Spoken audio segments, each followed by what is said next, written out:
after watching this entire movie, essentially for the first time, because I don't remember any of this. I don't remember any of this stuff, man.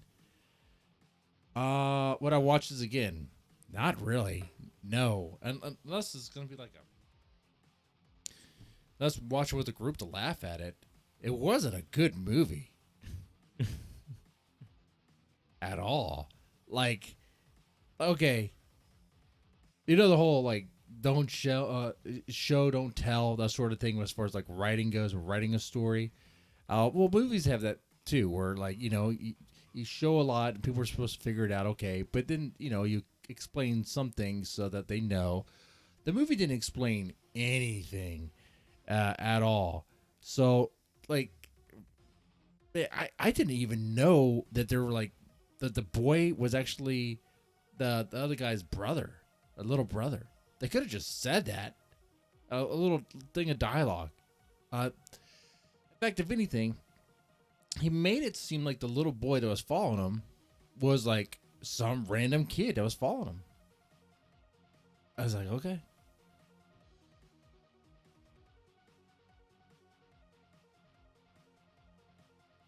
I mean, maybe I missed something because I was so kind of bored, but I didn't catch any dialogue that gave that hint until the end, towards the end, when they're like talking about the stuff going on in the funeral home, and it'd be like, oh, our mom and dad are there, but they don't really bring that up again or do anything with that. In fact, you know what? I couldn't really tell you exactly what is going on in this movie because it's like it doesn't really make any sense. So you have the tall man.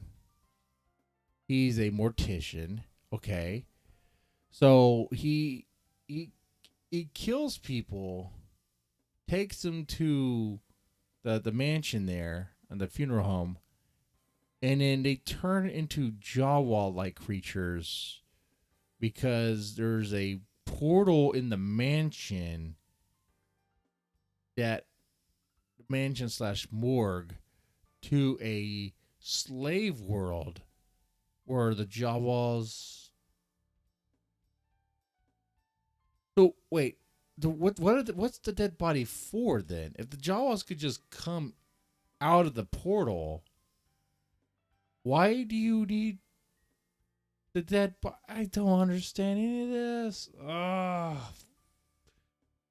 like, and there's these strange barrels. What are those about? I don't know. Someone looked into them and said midgets.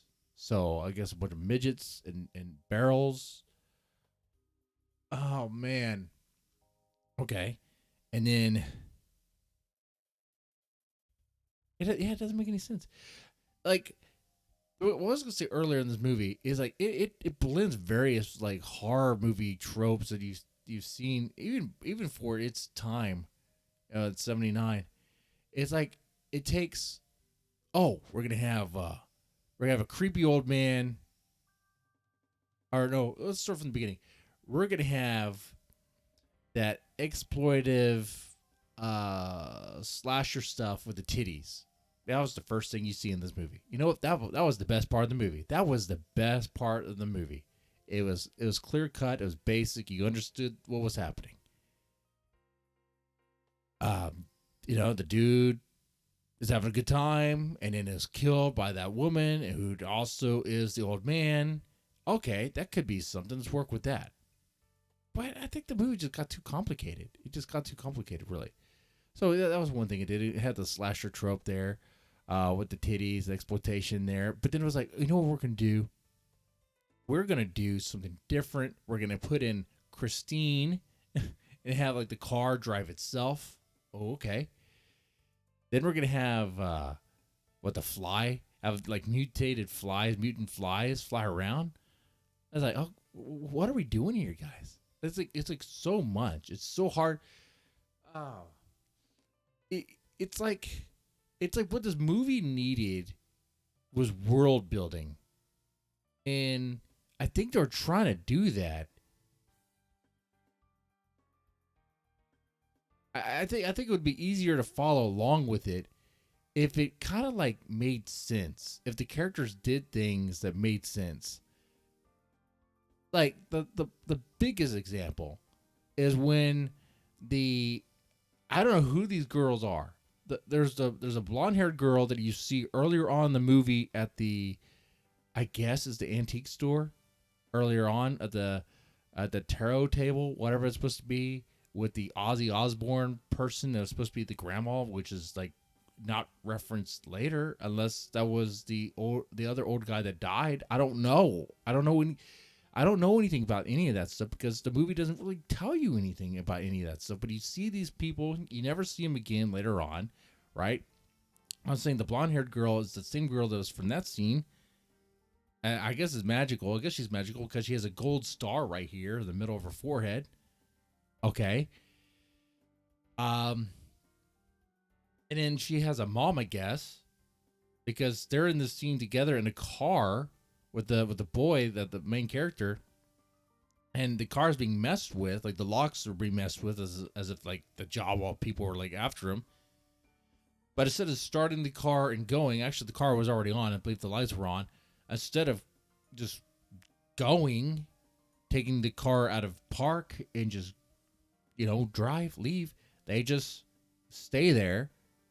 And one of them, the I guess the daughter, opens the door. This is what you do, right? The lock is being messed with by something outside. You just open the door, right? Oh, my God.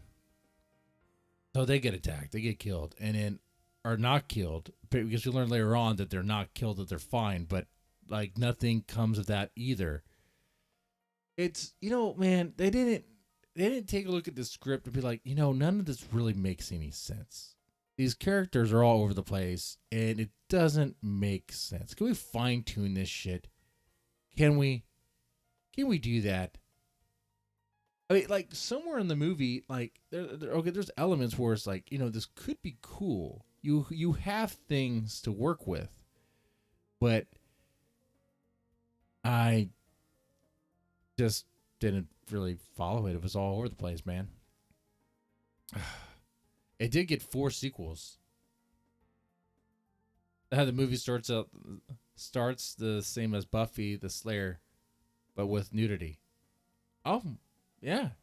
Well, the nudity was pretty good. I know you guys couldn't see it with me, but the nudity was pretty good. Those breasts were pretty nice.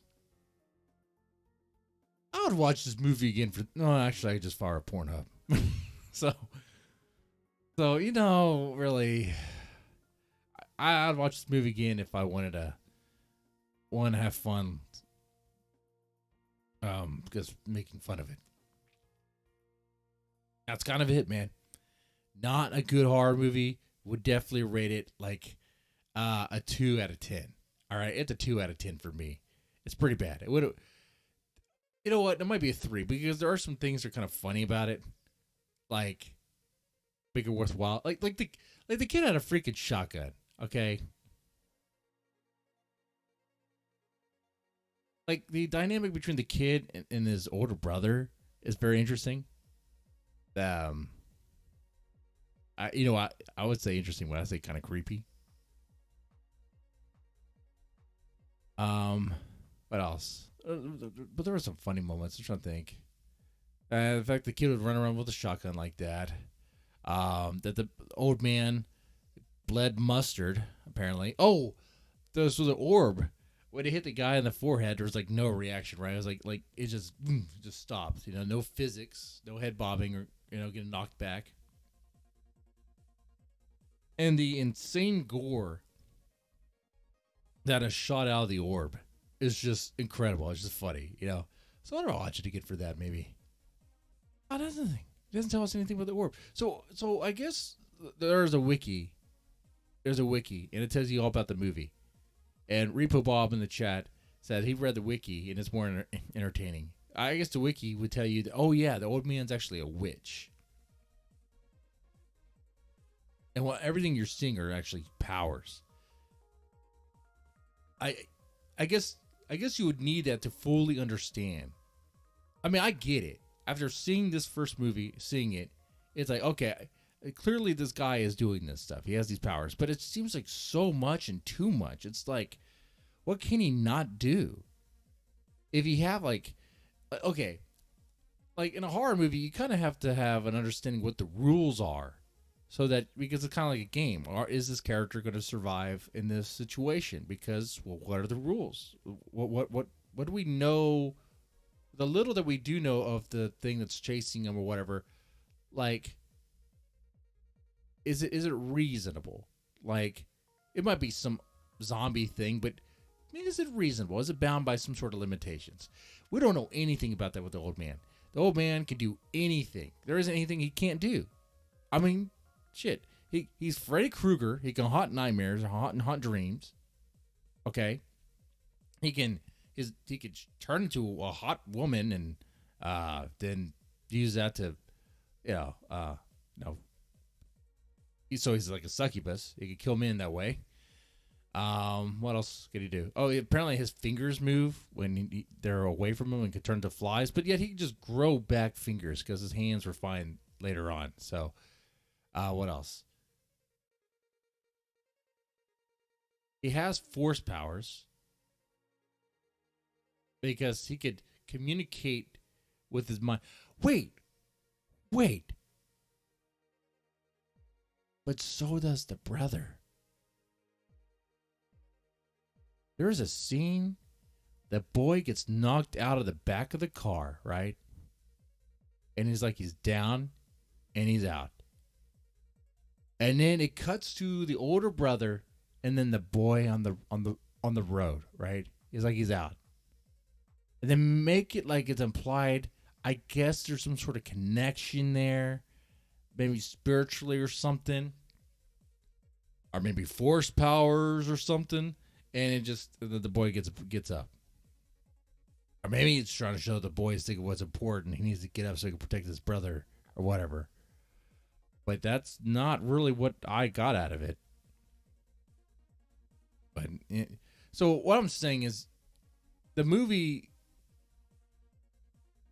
it's just making up stuff as it goes. Like the movie just makes up stuff as it goes when it wants to. Oh, in this scene, we're going to have a car that's haunted. Okay. In this scene, we're going to have a finger that moves. Oh, it's going to turn to a fly. We're going to have this issue. And no one's really stopping to ask why. Does it make any sense? And they'll just say, oh, the old man's a warlock or a wizard. And there you go. Okay, bro. That's what that was for me. So it will go 3 out of 10. That's it. Oh, the car explosion was fun. He was Darth Vader and killed Obi-Wan, the brother. Oh, you're right about that. See, in a way, you could relate to this movie. You could look at this movie in the lens as if it's Star Wars because the characters are there. It's crazy. It's like Star Wars, the horror movie. The kid is Luke Skywalker. His brother's Obi-Wan. Though Obi-Wan with a little bit of Han Solo, with the way he looks, the jacket and all that stuff. I'm still gonna stick with that. I mean, there's scenes you see the older brother, and it's like, man, it's taking me back to like Star Wars days or something. I don't know. But okay, yeah, he's like an Obi-Wan. And then you have the flying orb, which is like the orb that Luke uses to train.